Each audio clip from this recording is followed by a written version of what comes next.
30 हाथियों के वजन के समान एक बड़ी व्हेल मछली जब मरती है तब उसके साथ क्या होता है। इस दैत्याकार व्हेल मछली का विशालकाय शरीर आखिर कहां जाता है और इसके मरे हुए शरीर के साथ समुद्र में क्या क्या होता है, यह जानकर आप हैरान रह जाएंगे। लेकिन इससे पहले व्हेल मछली की कुछ अनसुनी दिलचस्प बातें जानते हैं जो शायद आपने कभी नहीं सुनी होंगी। जब ब्लू व्हेल समुद्र में ऊपर की सतह पर तैरती है तब उसका दिल 1 मिनट में 20 से 30 बार धड़कता है। लेकिन जब व्हेल गहरे समुद्र में जाती है तब उसका दिल 1 मिनट में केवल 2 बार ही धड़कता है। यह धीमी धड़कन व्हेल को गहराई में अधिक समय तक रुकने और ऑक्सीजन को बचाने में मदद करती है।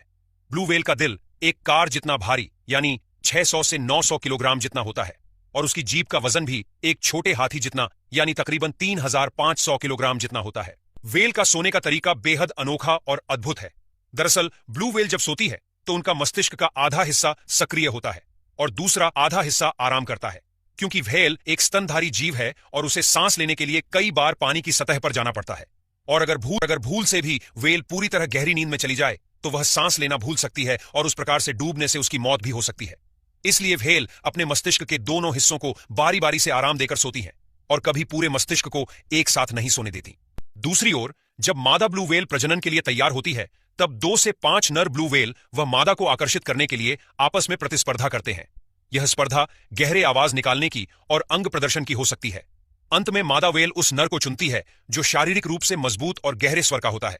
इसके बाद ब्लू व्हेल की गर्भावस्था इंसानों से थोड़ी ज्यादा यानी 10 से 12 महीनों की होती है।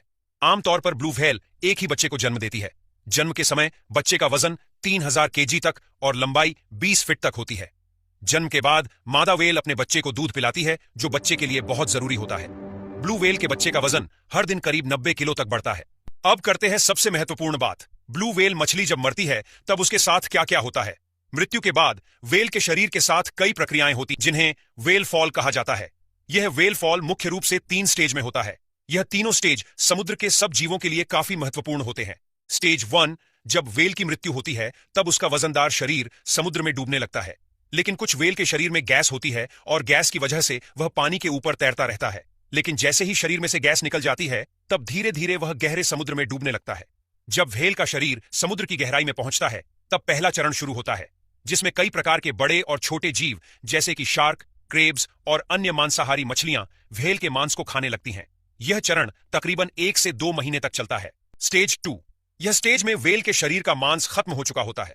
अब उसके शरीर में केवल हड्डियां बची होती हैं, लेकिन इस हड्डियों के साथ काफी मात्रा में फैटी टिश्यू बचे होते हैं जिससे कई प्रकार के कीड़े हड्डियों पर हमला करते हैं।